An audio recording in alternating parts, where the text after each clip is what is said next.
Halo teman-teman, kali ini kita akan membahas tentang bagaimana cara mengolah data menggunakan query. Tetapi sebelum kita membahas tentang bagaimana cara mengolah data menggunakan query, perlu beberapa hal yang saya sampaikan. Yang pertama adalah untuk mengolah data menggunakan query ada beberapa fungsi yang harus kita kenali. Yang pertama adalah ada fungsi logika, di mana fungsi logika adalah ekspresi atau pernyataan logika yang membutuhkan pasti ya, operator relasi, operator logika, dan operator aritmatika.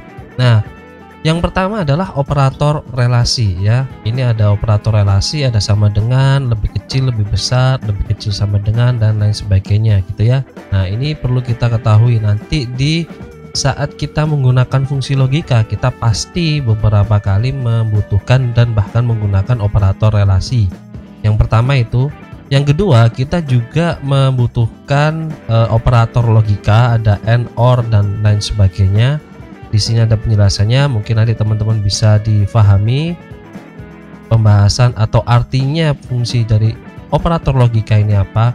Kemudian ada beberapa fungsi yang memang sering kita gunakan, yaitu adalah fungsi logika, yaitu if gitu ya.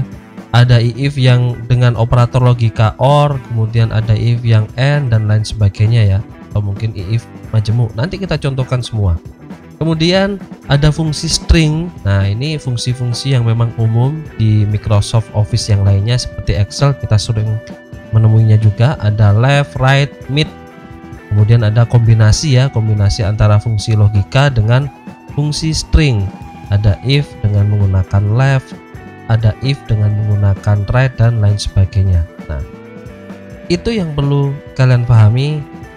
Setelah ini kita akan contohkan bagaimana mengolah data menggunakan query.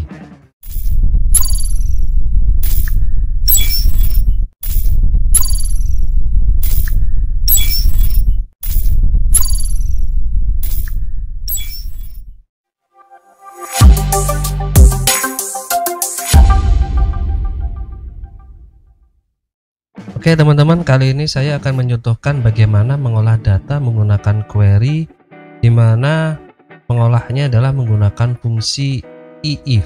Apabila kita menggunakan aplikasi Microsoft Office yang lainnya seperti Microsoft Excel, kita pasti pernah menggunakan rumus ini. Rumusnya adalah if. Tetapi apabila kita di Microsoft Access, ini penamaannya berubah menjadi if ya.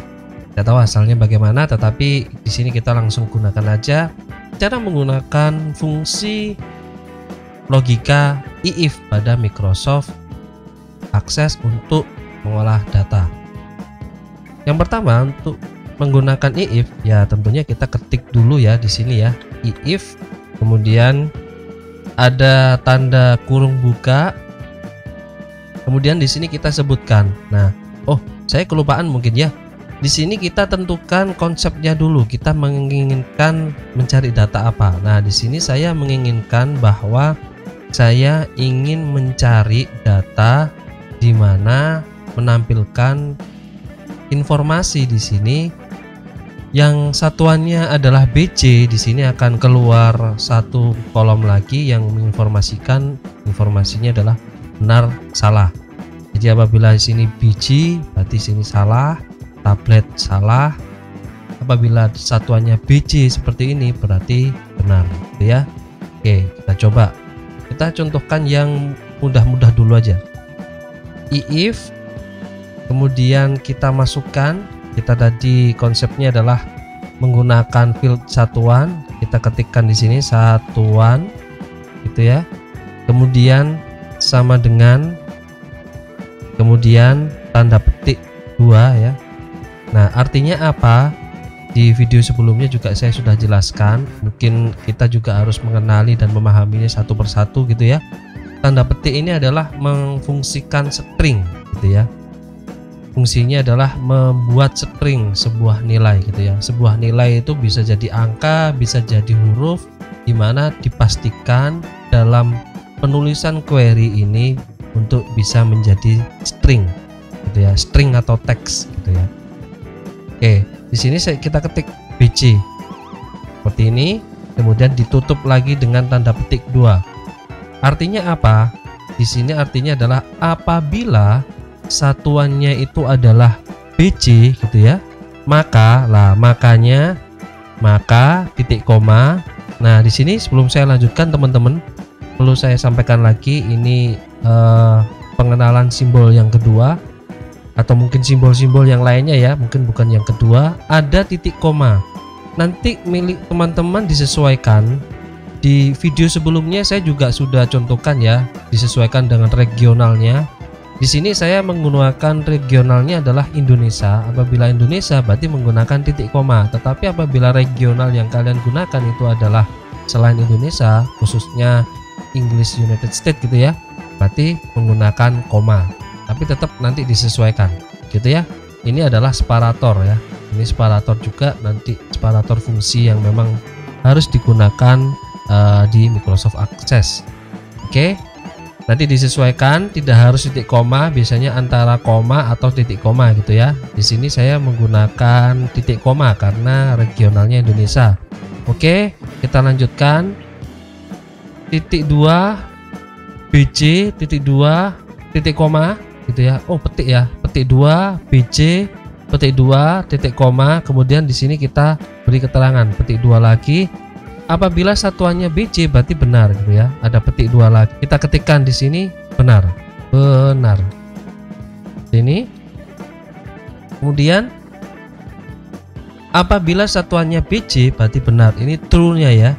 Ini true-nya. Apabila pernyataan ini benar, pernyataannya ini sesuai gitu ya, berarti jawabannya adalah benar. Apabila tidak, nah apabila tidak kita beri titik koma lagi. Oke. Petik 2 lagi, kita ketikkan di sini salah ya. Kemudian petik 2 lagi.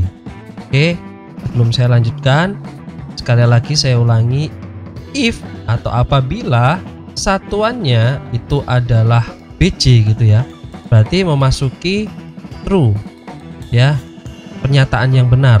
Nah, di sini ditulis kita benar gitu ya. Atau mungkin kita rubah ya, kita ganti oke gitu ya. Nah, seperti ini. Nah, jadi apabila satuannya BJ, nah true-nya, pernyataan benarnya itu adalah jawabannya oke. Kemudian apabila tidak BJ berarti jawabannya adalah KO gitu ya.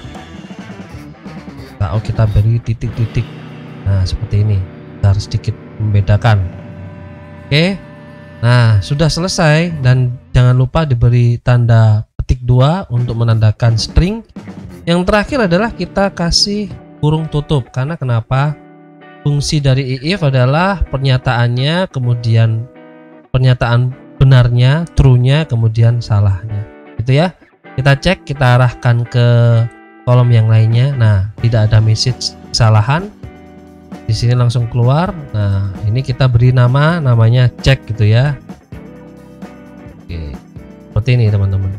Oke, rumusnya sudah selesai. Kita coba running. Nah, keluar ya teman-teman ya. Apabila biji, nah KO kan, KO lah. Tetapi apabila BJ, oke, gitu ya.